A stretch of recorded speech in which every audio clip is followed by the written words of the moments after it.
Hi, it's Rob over at the workshop. I've got the car at the moment, just thought I'd show you what's going on. So you can see all this debris on the inside of the throttle valve. That is made up of this plastic gear, and the inside gear there, you can see that's all just chewed up.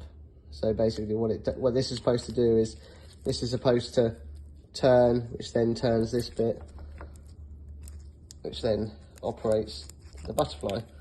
So what it's doing is absolutely nothing, because those teeth are worn.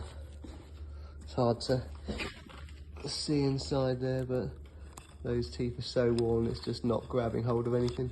So yeah, new throttle body, so we'll get one on there and get it back to you.